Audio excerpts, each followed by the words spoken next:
diferentes, e, ao mesmo tempo, está no conforto da casa da gente, né? Então, é muito bom. Deixa eu só tirar aqui o... ok. Então, vou me apresentar para vocês. Eu sou psicóloga clínica, trabalho atendendo poucas pessoas hoje presencial, né? E a maioria dos pacientes online, gente de todo lugar do mundo, como Japão, Peru, Inglaterra, Estados Unidos, vários lugares. E dentro do país, vários estados diferentes. Sou especialista em casal e família, faço terapia de EMDR e também a sistêmica familiar como formação. E é isso. Tenho 2 filhas, tenho 3 netos. O primeiro neto, Gustavo, veio para nós como uma surpresa, né? Uma bênção, e veio com autismo. E ele tem autismo, ele é autista, né? O Gustavo. Aí depois veio a segunda neta, a coisa mais fofa do mundo. Eu sou uma avó coruja, né, gente? A Lara, coisa mais fofa, com as bochechinhas furadas. Eu perguntei o tempo todo, quem foi que furou as bochechas? Também autista. E aí veio a Júlia, a mais nova. A Júlia tem 6 anos, a Lara tem 7, o Gustavo tem 10. A Júlia não é autista, e assim, é uma bênção lidar com eles. A gente aprende muito, e é impressionante como ter um autista na família, ter 2 autistas como nós temos, mudou muitas questões na nossa vida, e mesmo eu como profissional, né, a gente tem que entender, e é interessante essa abertura hoje, falar com vocês sobre esse tema, e um tema que vocês têm visto, as redes sociais têm falado, mês de abril, mês da consciência e tal, e a gente tem falado não só no mês de abril, a igreja fez um movimento forte, tem feito um movimento forte, praticamente falei todos os finais de semana desse mês, sobre o autismo e como lidar, a questão da inclusão. E a nossa igreja tem feito um movimento muito importante. Temos o MAP, né? Que é justamente para cuidar, o Ministério Adventista das Possibilidades, né? Que ele é mundial, e nós estamos já, não sei como é que vocês estão aí com esse ministério, que é o MAP, não sei se está funcionando aí, mas a ideia é que a gente, como igreja, como comunidade, comece a trabalhar, e eu vou falar um pouquinho sobre. E quando eu começava falando, pessoal, a gente às vezes, a gente se choca muitas vezes com a falta de conhecimento, de clareza, a dificuldade de inclusão do autista, e, e a gente tem que entender, muitas vezes, nós precisamos falar, orientar, e como comunidade, como pessoa individual, respeitar, inclusive, interessante falar isso, aqueles que ignoram ainda. Nós temos o dever de falar, de orientar, de ensinar. Mas, por exemplo, eu como profissional, como psicóloga, era um mundo muito distante de mim, né? Quando falava em autismo, tal, ok, é mais um transtorno. Eu trabalho com vários transtornos, mas outra coisa é você conviver, outra coisa é você ter na família, ter próximo. Então, às vezes, muitas vezes, a igreja, a comunidade cristã, ela não está, nossa igreja não está ainda preparada. Mas por que a igreja não está preparada para receber, para acolher? Porque não conhece aquilo que você não conhece, se torna algo estranho, né? E se você não conhece, você não controla, você não sabe como lidar. Mas não é só a nossa igreja, né? Socialmente falando, a gente tem enfrentado muita dificuldade com relação ao lidar com o autista, e eu já ouvi, infelizmente, de escola, a primeira escola que o nosso neto foi um trauma assim, muito grande para a família, porque a escola, uma escola grande, uma escola muito forte, disse que não estava preparada para recebê-lo. Aí você fala, meu Deus, a imagem era assim, que ele fosse um gigante que entrando naquela escola imensa, derrubando as paredes, destruindo tudo. Quando você escuta isso, e é uma criança como qualquer uma outra, tem esse transtorno, mas é uma criança tranquila, uma criança meiga, uma criança amigável, não tem nenhuma violência. A gente vê os níveis de apoio que tem, ele é nível 1 de apoio, então, assim, enfim, e assim, a gente tem que entender que ainda não se fala pouco, poucas pessoas conhecem, e nós Graças a Deus, a nossa igreja, de uma forma mais organizada, né, desenvolveu o MAP, que é o Ministério de Apoio, né, esse ministério tão importante, apoio adventista das possibilidades, e aí vem outros também, ministérios, para lidar com as questões dos neurotipos. Temos que trabalhar isso. E hoje vamos falar um pouquinho sobre esse ministério, que o objetivo principal do ministério, do MAP, é fazer esse processo de inclusão e acolher, e acolhimento. A nossa igreja, eu não sei como funciona aí na Inglaterra, né? Mas assim, a nossa igreja tem um processo de acolhimento, a gente fala muito sobre isso, treina a igreja, né? Uma igreja mais acolhedora, independente de qualquer dificuldade, qualquer necessidade, nós precisamos acolher bem. Sobretudo quando você tem crianças ou adultos com TEA, ou com Down, ou uma criança TDAH, que às vezes cria tanto desconforto e você fica chateado, que fez barulho, porque mexeu, que levantou, que foi no banheiro.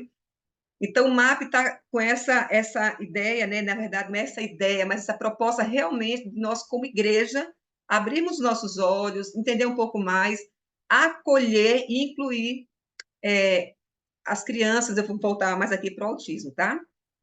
Então, o MAP é um ministério independente, mas a missão dele é incluir e acolher todas as pessoas. Né? Essa missão só será, de fato, realizada, vai evoluir, vai ter êxito, vai ter sucesso, se todos os departamentos, né? Porque aqui nós temos, em outros lugares também do mundo, não sei aí, já começamos a colocar como fosse, não, é um departamento, tem uma pessoa responsável na igreja, como nós temos da escola sabatina, dos jovens, música, temos aqui nas igrejas, cada igreja, um líder, uma pessoa responsável para fazer essas promoções, para envolver com os outros departamentos. Você veja a importância, o MAP ele traz um conteúdo, um material para que os desbravadores aprendam, entendam. Na verdade, o MAP está aqui para treinar a igreja em todas as áreas, como incluir, fazer esse processo de inclusão e de acolhimento.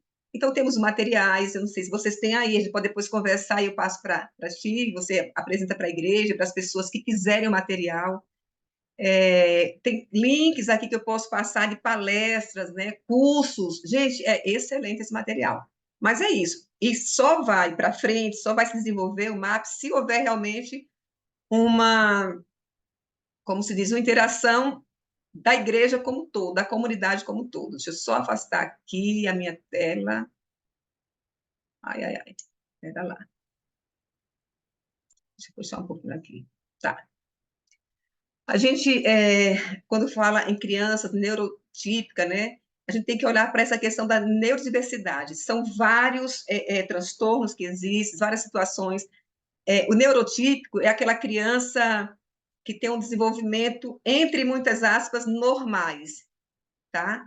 E o neurodesenvolvimento atípico são as crianças ou as pessoas que têm alguma necessidade, como o Down, o bipolar, o TDAH, TEA. A gente não usa essa expressão normal e anormal, isso não devemos usar. Ah, ele não é normal, né? Ah, a pessoa não é normal.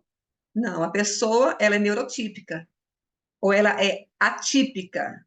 Vamos pensar no autista. Um autista a gente chama de neurodesenvolvimento atípico. E o típico é aquele que, ok, não tem nenhuma dessas necessidades. Vamos lá.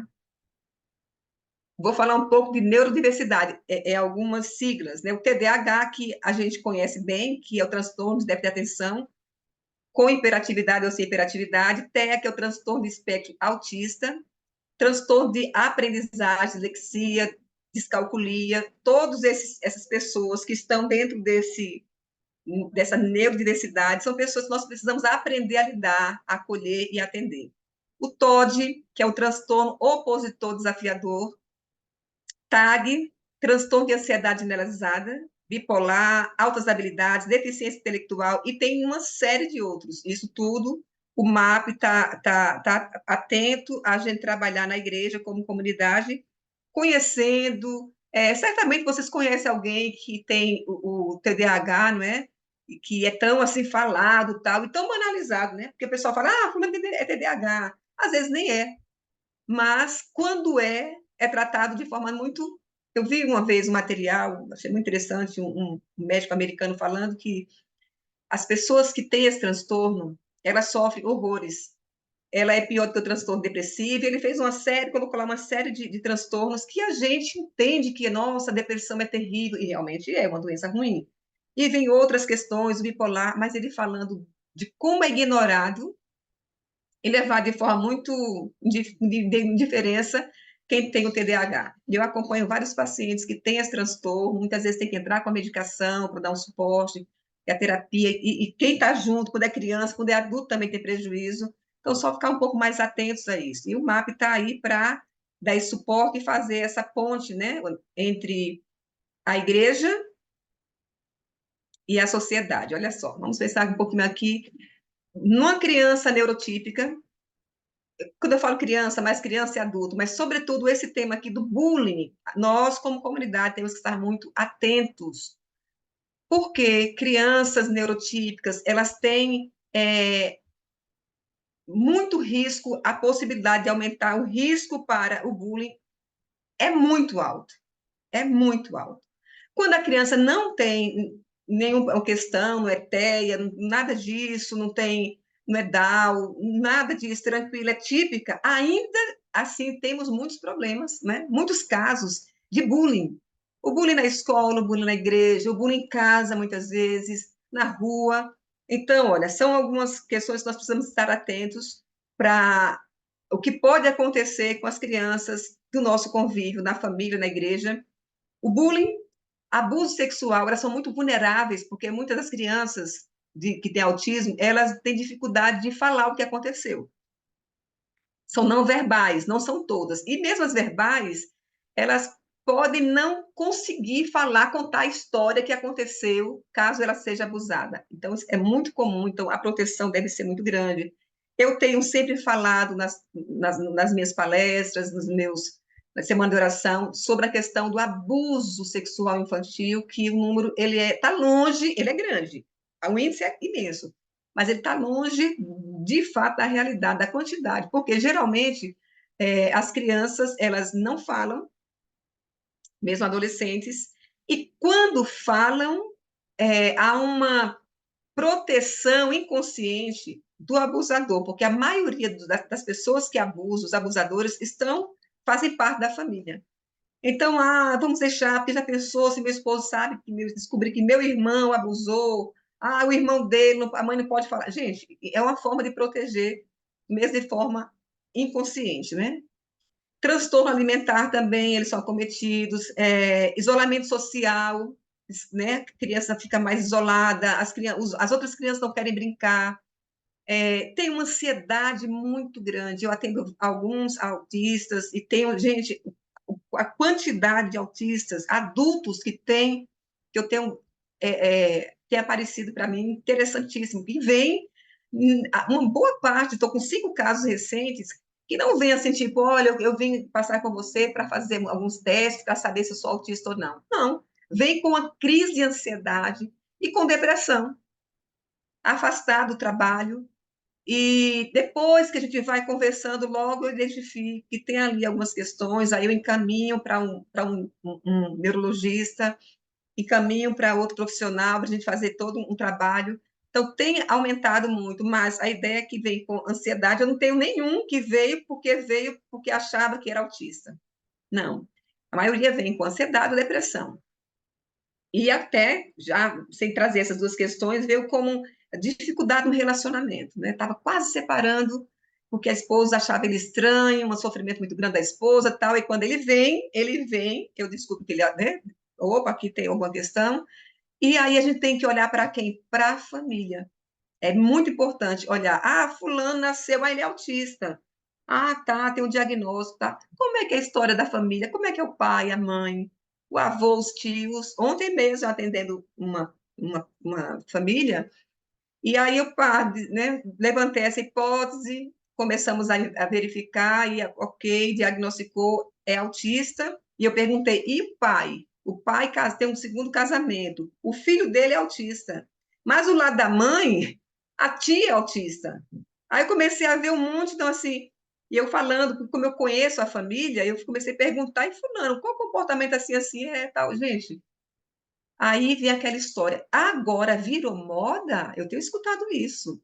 Porque antes era TDAH, agora é autismo? O que que mudou? Por quê? De onde vem isso? Do nada? Não, nada é do nada, né? Não se tinha conhecimento como se tem hoje, né? Hoje, as pesquisas, os estudos, hoje nós temos o DSM-4, o CID-10, que traz, que hoje já tem lá todo um protocolo que te orienta para a gente ver o que autista são essas e as características, assim, assim, assim, tal. Então, só nomeou. Então, a gente tem visto que a questão eu fico pensando quantas pessoas foram diagnosticadas como loucas no passado e eram autistas. O autista que tem um nível de suporte 3, que é aquele que tem mais estereotipia, que faz aqueles movimentos, que não sabia falar, e fazia barulho, e se assustava, saia correndo, ou queria bater porque alguma coisa incomodava, não conseguia falar. Eu fico imaginando, e eu sinto angústia quando eu penso nisso. Quantas pessoas são tratadas de forma inadequada? Hoje tem todo, e temos pouca coisa ainda, mas vamos pensar que, pensando lá atrás, temos muito material, profissionais, pesquisas, muitas pesquisas já, a gente pega muito de fora, né, Estados Unidos, mas também temos trabalhos aqui já reconhecidos e, e nós não podemos ignorar, né, porque nós fazemos parte de uma comunidade muito grande. Nós reunimos nesse lugar de acolhimento, de apoio, que é a igreja, o templo, e nós somos, temos famílias, né? É um sobrinho, é um primo, é o vizinho. Como isso pode ajudar você a entender e acolher o outro? E, às vezes, até mesmo sem ser um profissional especialista na área, perceber algo, né? De repente conversar, pesquisar, chegar mais perto da família, conversar ali, porque, gente, é impressionante como há uma resistência, né? Uma negação disso tudo. Quando você descobre que tem uma criança, nasceu um filho autista, tem sim, sabe? Não é tudo maravilha, flores, sorrisos, tem todo um processo, nós vamos falar daqui a pouco ainda sobre, de aceitação. E também ainda tem essa questão do suicídio aqui, são mais vulneráveis, tem essa questão, tem risco de aumento de suicídio, por conta de uma depressão constante, é uma inadequação, não se sente pertencimento à família, ao lugar, tudo é estranho, se acha esquisito, né? Muito que fala que as pessoas falam aqui que eu escuto muito isso, eu me sinto, eu sou meio esquisita, eu sou meio esquisito, mas por quê? Aí começa a falar como funciona, as coisas que incomodam. Então, nós precisamos estar atento a essa questão. Gente, com relação ao bullying e o cyberbullying, nós precisamos estar atentos com as crianças típicas e com as atípicas.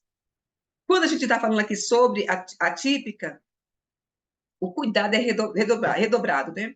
Então, assim, temos que conversar, temos que falar sobre isso na igreja, temos que conscientizar os pais da importância de estarem atentos, conscientizar as crianças também, falar com as crianças, na família, fale, não espere que a escola fale sobre isso, bullying. Olha, não podemos permitir, temos que ter cuidado, porque assim, no processo dessa violência, né, que é o bullying, tem três situações ali. Tem um agressor, tem a vítima e tem aquele que é o passivo, né?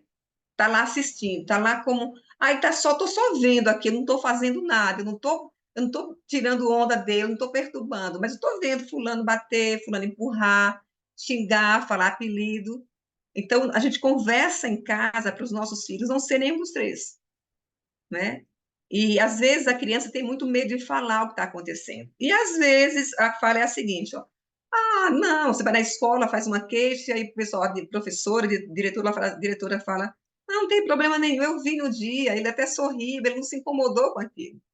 A criança, ela se sente ameaçada, ela se sente acuada, ela sorri muitas vezes, sem entender a criança autista, e a criança típica também. Mas a típica, ela é mais vulnerável a isso, porque ela não consegue se defender, mas ela tem um sentimento.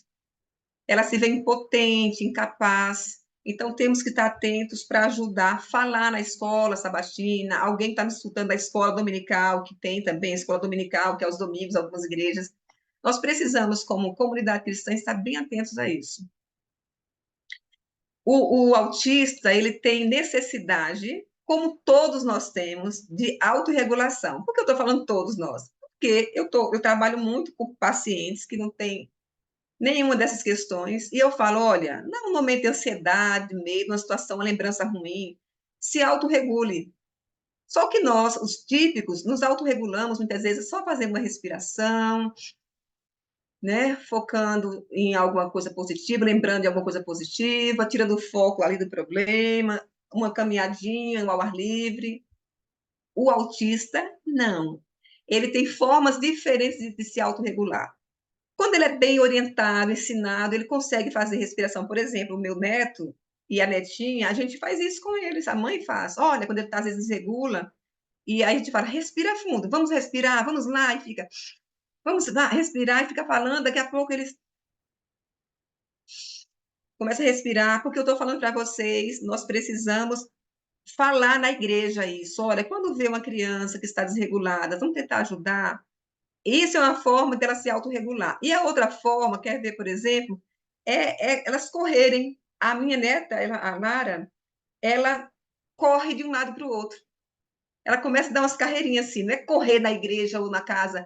Ela corre assim, ela escolhe o espaço do enterro correndo. Agora, você imagine na igreja, estou falando por uma comunidade aqui, a maioria cristãos, na igreja, uma criança correndo, para lá e para cá. Se a igreja não entende isso, nós estamos conversando aqui, que eu estou falando aqui, primeira coisa é olhar para a mãe e dar um tiro, né? Com o olho, um olhar, aquele olhar que derruba a mãe no chão. É já correr lá, de repente, uma diaconisa ou um diácono, catar a criança pela mão e tirar. Ou ficar aquele clima desagradável. Gente, no caso, a autorregulação emocional, né? É a habilidade de administrar as emoções e os comportamentos frente a uma situação difícil. A criança se vê numa situação difícil e ela não sabe, por exemplo, falar assim, agora eu vou pedir para perto da minha mãe que ela vai me guardar. Ah, não, eu vou sentar aqui porque daqui a pouco aquela criança vai sair dali que está mexendo comigo, ou eu vou olhar para outro lado. Não. Ela se desregula diante de uma situação assim, difícil, e ela precisa fazer alguns movimentos. Ou ela corre de um lado para o outro, ou ela fica se balançando ali, ou ela tem uma crise de choro, e geralmente é muito demorada. São várias situações que podem ocorrer, e isso está fora do controle dela. Então, nem sempre a mãe está perto para cuidar, e muitas vezes a mãe ao lado, ela não consegue simplesmente falar assim, filha, senta aqui no meu colo, vamos parar um pouquinho, tal. Não, tem tempo para isso. E nós precisamos, como igreja. Ah, Tânia, mas já ouvi assim, ó. Ô, Tânia, e se a mãe não sair com ela, ficar com ela chorando ali? Nós podemos, de forma muito gentil, com sabedoria, orientado pelo Espírito Santo, chegar junto. Por isso que é importante nós sabermos quem são os autistas. Na nossa igreja aqui, no distrito, nós temos, eu acho que uns 5 autistas na igreja. Não, temos muito mais, temos muito mais. Só esses dias foram 3 que eu vi, o adulto, o pai e os filhos. Só pronto, só em uma casa 3. Então, vamos pensar em uns 10. A igreja precisa ser informada. Nós passamos uma semana, na verdade, o mês todo, e depois foi uma semana só falando sobre esse tema, como incluir, como, sabe, acolher. Então, é chegar junto da mãe, se você, ela já sabe que você sabe, que maravilha, então chega perto, fulana, precisa de ajuda. Sabe por quê? Porque às vezes a mãe está tão esgotada que ela não tem nem vontade de sair mais, porque ela está tão acostumada com aquilo, aquele movimento, e ela espera que ela calma um pouquinho, e nem sempre ela calma tão rápido, mas sempre com um olhar de amor. Já vi assim, alguém falar assim, não, mas eu não posso, nós não podemos permitir, porque é um lugar santo, é a casa de Deus, e a irreverência, isso não é adoração. Então, infelizmente, temos pessoas ainda que não, isso não faz parte do cognitivo, do entendimento racional e até lógico da situação. E nós não podemos nem criticar esse outro, mas tentar entender e trabalhar em cima disso, como eu fiz numa palestra, depois conversar tal, e para que a pessoa entenda isso, que é algo que a pessoa não controla, e nós podemos ajudar nesse sentido, ok? Então, o MAP está para ensinar, treinar essa questão, falar. para as pessoas, a importância, né? A gente fala, como eu estou falando para vocês aqui, qual a importância de usar algumas técnicas de autorregulação. A respiração profunda, em alguns casos, por exemplo, na escola sabatina, na salinha ali, ter uma música tranquila, já sabendo que naquela sala tem criança que é autista, o que é que se faz? Se a criança não trouxe de casa o abafador, que é um instrumento que ajuda muito, a minha netinha, a Lara, ela não sai para lugar nenhum sem levar o abafador. E é interessante. Dependendo do lugar, aqui em casa, por exemplo, ela entra, ela sente o clima, não tem nenhum sonzinho, ela tira. Ela não sai, ela pode esquecer qualquer coisa, menos o abafador. O abafador é muito importante para o autista. A criança, ela não tem dificuldade de usar, geralmente. O adulto tem dificuldade. Aí usa aqueles mais discretinhos no ouvido. O ideal seria que a igreja, cada um tivesse o seu, mas se tivesse, né, individual, tal, mas se a igreja tiver pelo menos 2 ou 3 guardados, e dia de uma situação assim, ceder para a criança ou para o adulto usar, seria muito interessante. O que ajuda também é fazer um alongamento, né? Exercício físico. Aí você fala assim, mas isso tudo é dar para casa, para fazer em casa. O clube dos bravadores pode fazer, uma criança que deu uma desregulada, está na sala ali, ou mesmo na igreja, você sai com ela e brinca ali, faz algum alongamento, respiração profunda, pega na mãozinha, ou de repente não quer pegar na mão, mas caminha com ela um pouco ali e tal. Isso vai ajudando a ela se autorregular. Ok, deixa eu passar mais aqui. Algumas características do transtorno do espectro autista, né? Olha só. Na interação social, existem algumas dificuldades em manter o contato visual, né? A criança ou o adulto que tem autismo, que é autista, tem essa dificuldade, às vezes, de olhar no olho, né? De conversar olhando nos olhos. Alguns não olham, tem muita dificuldade mesmo. Outros já ficam atentos a isso, porque sabem que é importante, porque vê socialmente falando as pessoas se relacionando olhando nos olhos. Então, ela treina, treina, mas depois ela tira o olhar, porque ela tem essa dificuldade de fazer contato visual. Então, é muito comum você estar conversando com o autista, e ele fala ali 2, 3 palavras, e aí vai olhando, né, ao redor, tal, depois olha para a pessoa de novo. Tem essa dificuldade. Também, uma das dificuldades, tá, o que confunde é porque tem uns que conseguem fazer isso com mais tempo. Né? A pessoa nem percebe, às vezes, por conta disso. Mas lembra que é um espectro, nem todos têm tudo que eu estou falando, eu estou falando muito pouco aqui, tem muitas mais questões, e alguns você nem identifica. Comunicação, né? Tem dificuldade, né, do uso da comunicação, linguagem, tem alguns bloqueios em manter um diálogo, não é? E aí, olha como gera ansiedade, imagina, e isso eu tenho visto muitos pacientes, você sai na rua ou vai para uma igreja e quando chega lá, encontra algumas pessoas. Só o fato de ter muita gente ali já traz um desconforto, sabe? Por quê? Porque a pessoa, dependendo do autista, ele tem medo que as pessoas o achem diferente, o achem estranho. Por quê? Às vezes ele tem um movimento, alguma estereotipia que causa uma estranheza no ambiente. Às vezes ele se preocupa, pode se preocupar. Eu estou falando de fatos do que eu atento, estou repetindo para vocês aqui. Eu tenho dificuldade de ir para a igreja, por exemplo, ou ir para o banco, para um lugar sozinho, porque eu tenho medo que as pessoas falem comigo e na hora não saiba responder, não sei conversar com a pessoa. Então, imagina a pessoa viver o dia todo nessa tensão, nessa ansiedade. Por isso as crises de ansiedade são tremendas, né? Receber gente em casa é muito difícil. Às vezes a esposa quer receber, ou o esposo quer receber, ou as crianças recebem os amiguinhos. Esse movimento, esse barulho, essa dificuldade de se comunicar. Então, assim, os que têm questão verbal, né, a dificuldade de verbal, tem essa questão do sofrimento. Alguns comportamentos, como a mania, alguns apegos excessivos, a rotinas, mudar de rotina é muito difícil.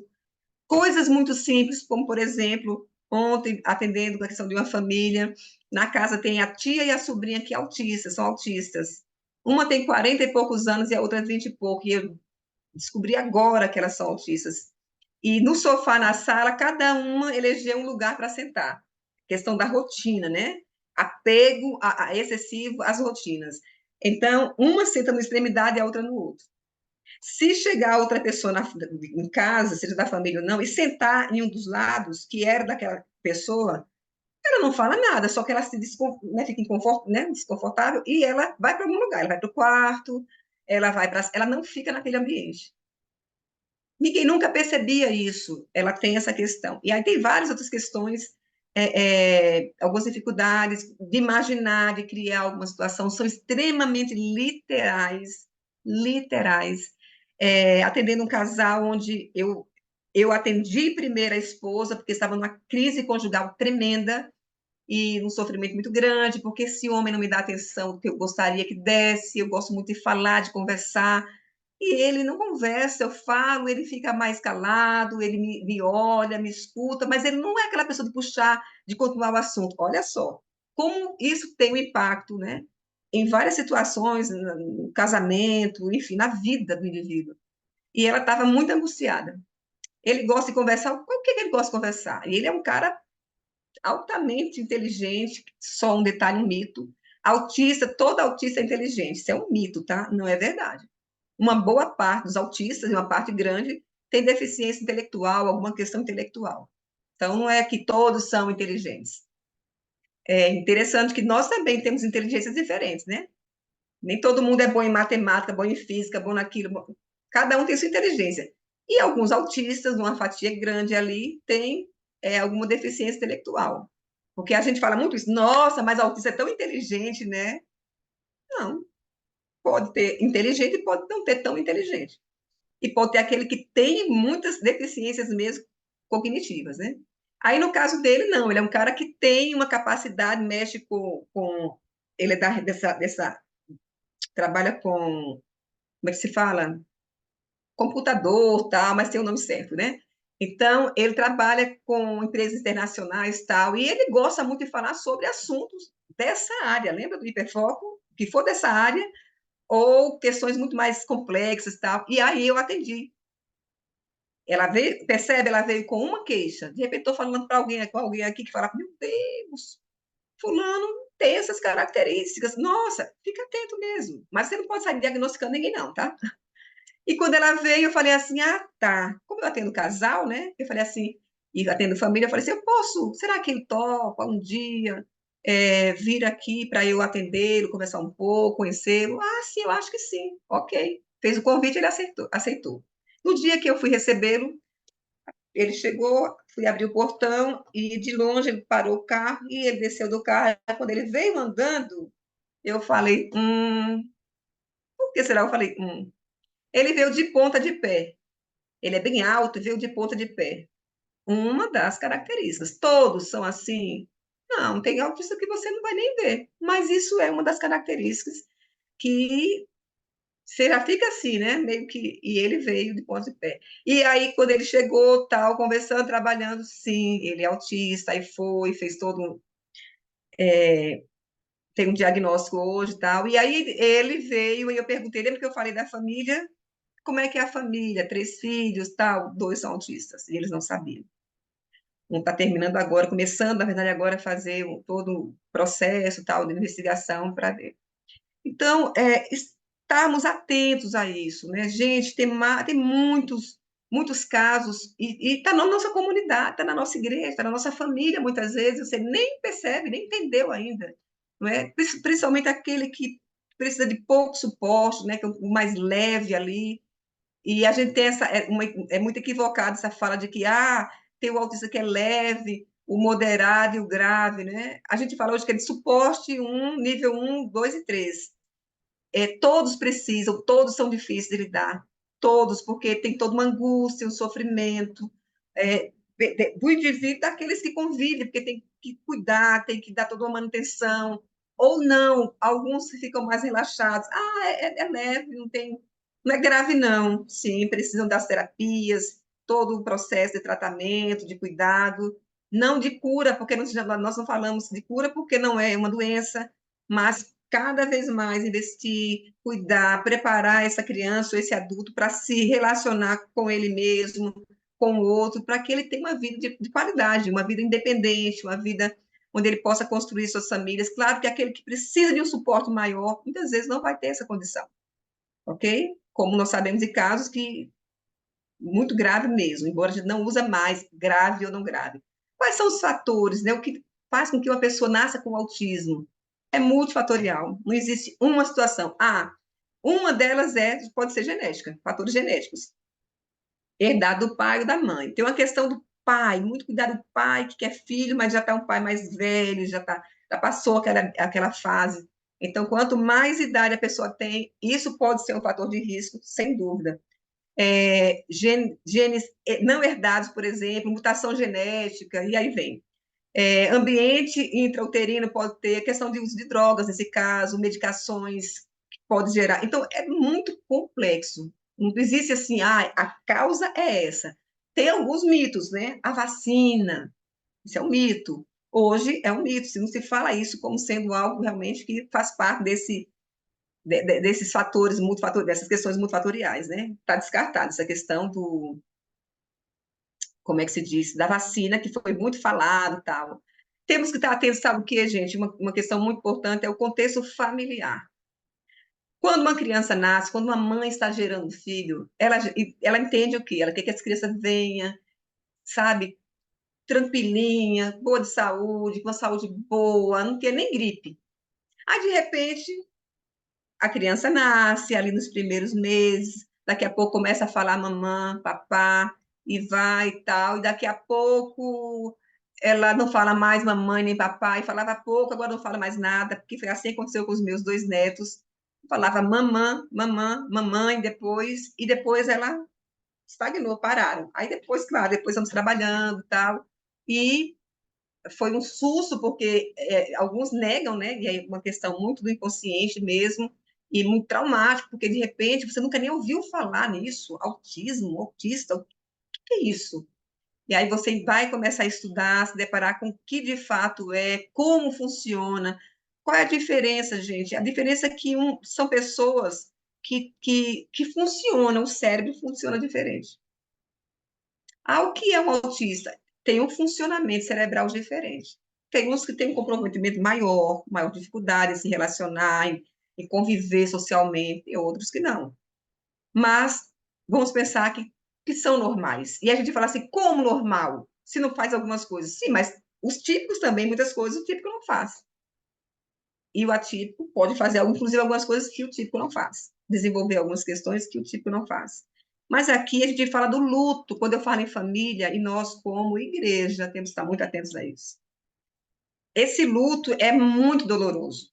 É a perda do filho, do esposo desejado. Que loucura eu falar do esposo, né? Eu falo da mãe que gera, mas e a mulher que falou assim: se eu soubesse que ele era autista, eu não queria ele. E eu falo para ela: e você tem um dos homens mais maravilhosos do seu lado. Ela fica assim, né? É um processo, está no processo de negação. Mas eu não queria, porque eu queria uma pessoa que conversasse muito. E ele conversa, mas ele não conversa o que você quer. Ele te escuta, fala poucas palavras, nesse sentido do que você. Né, que ele não é não verbal, ele é verbal.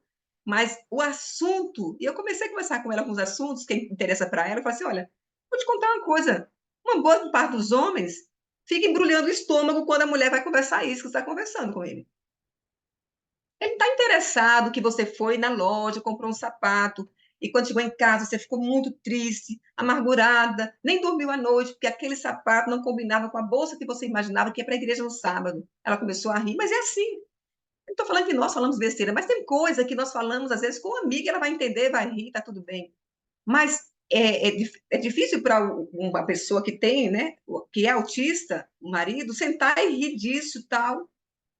Eu já ouvi de marido falar assim: olha, quando eu estava namorando, eu comprei um livro para eu aprender como namorar com ela, como falar com ela, como me aproximar da minha namorada na época, hoje é a atual esposa. Você percebe que existe uma energia gasta tão grande, a gente não é capaz de imaginar. Eu tenho escutado coisas assim que eu falo: meu Deus, tem hora que aquilo chega a dar sabe quando dá um nó assim, dá uma dor no peito, e você ouvir a dor, a angústia que é desse outro, falar assim, sabe, por que eu nasci assim? Eu não queria sentir isso, é muito desesperador. Você ficar 24 horas antenado, ligado, assim, porque a ansiedade é isso, né? Em estado de alerta, porque quem é que vai falar comigo? Eu vou falar o quê? Como é que eu faço isso? Coisas simples, muitas vezes, como, por exemplo, Quando eu ganho um presente, fala de um autista, quando eu ganho um presente, aí eu aprendi que eu tenho que sorrir e agradecer. Tem noção do que é isso? Não tem não. Sorrir e agradecer. Porque as pessoas não fazem isso, né, Tânia? Eu falei, fazem. Socialmente falando, porque eles são literais. Se ele não gosta, primeiro, há um constrangimento, porque não sabe como lidar com aquele presente. E se não gostar daquele presente, nós temos uma cara assim de paisagem, né? Os típicos. Muitas vezes mentimos. Nossa, eu amei, eu adorei. Você quer jogar no lixo aquilo. E eles têm dificuldade ali, porque o natural seria fazer isso. Assim, nossa, eu achei uma droga isso aqui. Eu não gostei, eu nem preciso disso. Por exemplo, eu nem uso gravata, já ganhei uma gravata. Eu não uso gravata. Mas o tipo sorri e fala, nossa, que legal, estava precisando mesmo. Você entende? Então, assim, esse processo do luto, de você ter um filho e, de repente, ver um diagnóstico, é um processo difícil, doloroso muitas vezes. Então, nós, como igreja, nós, como família, precisamos ter empatia por essa mãe, que muitas vezes está sobrecarregada. Quem tem uma criança com autismo, dependendo do nível de suporte, é muito difícil, mas mesmo nível 1 traz muita, porque você tem que ter muita dedicação, tempo, tem uma questão financeira que pesa muito, né? Porque são várias terapias que precisa. Então, o olhar de empatia, sem julgamento para essas famílias é muito importante, muito importante. Acolher, receber com os braços abertos, com um sorriso nos lábios, falar que entende, né? Nem toda família, gente, a gente tem que ter muito cuidado com isso, nem toda família fala na igreja sobre isso. Essa família mesmo tem 3 autistas, agora, né? A gente recente descobrimos, tal, estamos avaliando. A igreja não sabe que nenhum é autista. Só sabe assim, nossa, ele não fica muito tempo na igreja, né? Nossa, fica só para o culto, a escola sabática, que é depois, que é um desespero para ele. Trocentas pessoas falando ao mesmo tempo, até para mim me incomoda. Mas para um autista aquilo é desesperador. A música alta, gente, é questão da música, nós temos que estar atentos a isso. Nós geralmente usamos um som muito alto na igreja. Lembra disso, se tiver apenas uma pessoa autista, tem que ser respeitado. E faz o quê? Vai desligar? Não, não vai desligar, mas vai fazer o mínimo baixo, baixo mesmo possível. Nós vamos cantar mais baixo. Não se bate palmas. O autista tem desespero quando você bate palma. A palma do autista é assim, ó. E tá tudo ok, né? A minha neta, quando ela vê um bolo de aniversário, ela sai correndo a 200 por hora, porque ela sabe que aquele bolo tem um povo que vai bater palma e vai gritar. Ela tem desespero. O outro, se tiver no restaurante, tiver um bolo na mesa, tem que segurar, porque ele sai correndo para cima do bolo, que ele adora bater palma e cantar. Mas não é autista? Cada um tem o seu jeito especial de ser. Então, tem tanta coisa para falar. Então, incluir, né, o cuidado com a família, acolher, se oferecer como suporte. Irmã, precisa de alguma coisa? Posso ajudar aqui? Como é que a senhora está a escutar? Porque ela está 24 horas cuidando. E o adulto, que você sabe que é, vamos incluir, vamos fazer inclusão, vamos colocar em alguma área, por exemplo, eu atendo uma que a gente também descobriu agora, é muito recente, essas pessoas que eu estou comentando, e ela na igreja faz o quê? Trabalha no som, na mídia social, na mídia. Por quê? Fica numa salinha fechada. E ela não sabia, depois a gente foi trabalhando e descobriu um monte que são um autista, mais um autista. Aí tem todos os critérios, tal, mas lembra, se tem autismo, é adulto, vamos pensar em colocar dentro, envolver na igreja, dar cargos e funções que a pessoa, não precisa ter cargo, função de oficial, mas ajudar em alguma área da igreja, ok? As estereotipias que eu falei, que às vezes a criança fica fazendo, quando ela está alegre, ela faz muito movimentinho assim com a mão, dependendo do autista. Então, se você vê, entenda que ela está feliz ali e tal, correr de um lado para o outro, ficar, às vezes, mexendo na mão. Tudo isso são características, estereotipias que a gente tem que entender quando vê, agir de forma muito tranquila, entender que é uma criança que tem autismo e está ali se autorregulando muitas vezes. Deixa eu ver aqui o que a gente pode falar mais, falei do abafador. É importante a igreja, se tiver só um autista, mas ter um lugarzinho de autorregulação. Aqui nós já estamos falando sobre isso. Então, a Igreja Central de Brasília, por exemplo, tem uma sala muito gostosa, uma sala só para isso, uma sala bem confortávelzinha, De vez em quando, gente, tem uma pessoa lá que é adulta, que eu sei que vai para essa sala de autorregulação. A minha neta, de vez em quando, vai. Fazia 2 anos que a minha neta não entrava na igreja, a minha filha não estava mais assistindo o culto, era só escola sabatina, e esses dias ela conseguiu entrar. Teve uma hora que desregulou um pouco, ela foi para a sala de autorregulação, de autorregulação. Então, se a igreja puder fazer esse ambiente, criar esse ambiente, pode ser um lugar pequeno, mas um lugar tranquilo, confortável, um lugar que não seja quente, tudo isso traz muito desconforto. Quente demais, frio demais, pode trazer desconforto. A gente precisa falar de inclusão porque na sociedade, não é de, eu te falo da igreja, mas na sociedade, a igreja é uma extensão da sociedade, né? Pouco ainda se fala, tem uma questão muito grande da desigualdade, da discriminação, porque é estranho, porque é diferente e tal. Na igreja não é diferente. Então, nós estamos falando sobre isso, temos que falar não só no mês de abril, mas falar, treinar, capacitar, acolher, observar se tem alguém que tem algumas dessas características, às vezes se aproximar da mãe, conversar. Tem aquele cordão, né?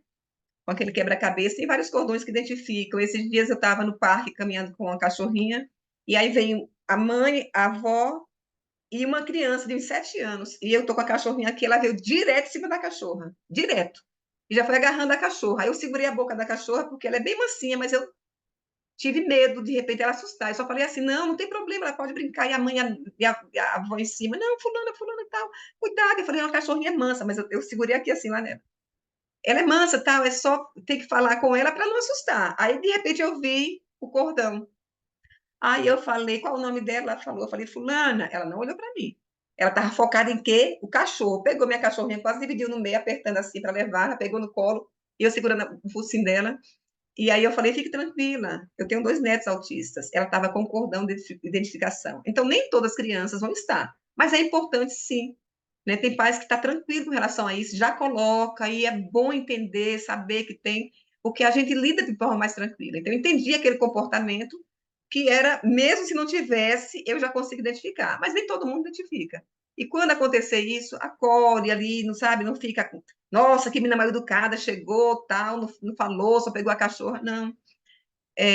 Às vezes a criança chega, senta no seu colo, você toma um susto, porque a criança veio e sentou para ela, é tranquila, ela simpatizou com você, pode ser que ela venha, sente no seu colo, sente do seu lado, olhe para você, não olhe para você, pegue alguma coisa sua na igreja ou para brincar. Então, sempre observar isso. Mas ninguém deixou ou tem um modelo mais de inclusão do que Jesus. Né? E nós, se tivermos só isso, pensar só nisso, Jesus como o Filho de Deus, o que acolheu, o que acolhe, o que não fez diferença de pessoas. Ele acolheu Zaqueu, que era um homem pequenininho, que teve que subir numa árvore para vê-lo. Os outros altos, e ele, mesmo que seja mediano, mas era baixinho, ele falou assim: olha, eu vou para tua casa. Tu tem uma fama ruim aqui, mas não estou preocupado com isso. Tu é o chamado de baixinho aqui, mas não estou preocupado com isso. E aí vem tantas passagens, ele foi, nós fomos todos, né? Não só foi os típicos, todos feitos à imagem e semelhança de Deus. Então, quem sou eu, quem é você para olhar, julgar um comportamento, julgar um funcionamento diferente, julgar uma família que às vezes não está conseguindo lidar com aquela situação? Nós temos que ser sempre modelo, seguir o modelo, né? Que modelo é esse? É o modelo do nosso Salvador. Então, nós vamos ter inclusão em vários lugares da Bíblia. Levítico 19, 14, eu acho muito interessante esse versículo. Olha só: não amaldiçoe o surdo, nem ponha tropeço diante do cego, mas mas temos, eu sou o Senhor. Levítico 19, 14. Como é que eu posso amaldiçoar? Como é que eu posso pôr uma pedra, né? Pôr tropeço diante de uma pessoa? Quando eu não acolho, quando eu não cuido, quando eu não respeito, quando eu não entendo. Então, nós precisamos estar mais atentos à questão. Deus tem uma preocupação especial com todos, especialmente com aqueles que estão em situação mais vulnerável. Então, nós podemos ser o braço e a mão de Deus aqui na Terra para ajudar e dar um suporte às pessoas, à família e mesmo à própria pessoa que tem alguma dificuldade com relação a isso. Podemos terminar, então? Vou fazer oração, tá? Para a gente terminar. Aqui já vai dar 5 horas. Aqui o sol escurece daqui a 1 hora e eu tenho que correr ainda com algumas outras questões, mas foi um prazer imenso e eu espero que vocês tenham, de alguma forma, entendido, e é um passo, na verdade, para vocês correrem, para estudarem, pesquisarem, como comunidade e de forma prática da vida de vocês mesmos, entender para acolher, para ajudar, para ser um alívio, né, e não um tropeço para as pessoas, daquelas famílias que você vê que tem alguém que tenha um autista e você possa ir lá e ajudar e acolher e não julgar, né? Lembra a história, né, do cego lá que o pessoal fala assim, ele nasceu assim, acho que foi do cego mesmo. Não lembro bem se foi o cego do paralítico, falou assim, ele é assim por quê? Ele nasceu assim por quê? Foi o pai que pecou, foi a mãe, né? Ou seja, a maldição, o pecado dos pais, aí ele, não foi para nada, nenhum nem outro, não foi nem nada que você está falando, foi para a honra e glória de Deus. Então, tem coisas que nós não entendemos, mas não julgue, não julgue que é porque a mãe mereceu, porque a mãe é isso, que a mãe fez aquilo, o pai é assim, tratou isso, não. São semelhantes a Deus, foram criados em mais semelhança de Deus, assim como eu e você. Tá bom? Vamos orar então? Grande Deus e Pai, muito obrigada mais uma vez pela oportunidade que nos dá de estarmos com pessoas, mesmo distantes, mas na possibilidade de meditarmos um pouco, muito rapidamente, na Tua palavra, as Tuas orientações no sentido de acolher, de cuidar, de não julgar, de não fazer exclusão de ninguém, de pessoas, de ninguém, de forma alguma, em contexto nenhum, e de maneira especial com as crianças, as pessoas neurotípicas, e a gente falou um pouco mais aqui sobre o TEA. Meu Deus, dá a nós entendimento, sabedoria, um coração puro, um coração de Cristo, para nós acolhermos, ajudarmos e entendermos como funciona para poder fazer algo como igreja, como comunidade, trazendo alívio para as crianças, para os adultos que têm tanto sofrimento, né? Porque tem tantas dificuldades internas e as pessoas muitas vezes olham e falam assim: mas nem parece que é autista, mas ela sabe o que ela sente, o que ela sofre, o que ela pensa, as lutas do dia a dia. Por favor, sei com essas famílias que têm crianças, que têm adultos com esse transtorno, dá força, disposição, coragem, fé em ti e resistência para que possam ter dias mais tranquilos, aceitando, compreendendo esse processo e que possamos nós, cada um que está aqui, que está nos ouvindo nesse momento, que vai ouvir essa mensagem depois, que sejamos um braço, uma mão ajudadora para essas famílias, para essas pessoas. Nos dá um dia, um sábado feliz na tua companhia, eu te peço e agradeço, em nome de Jesus. Amém.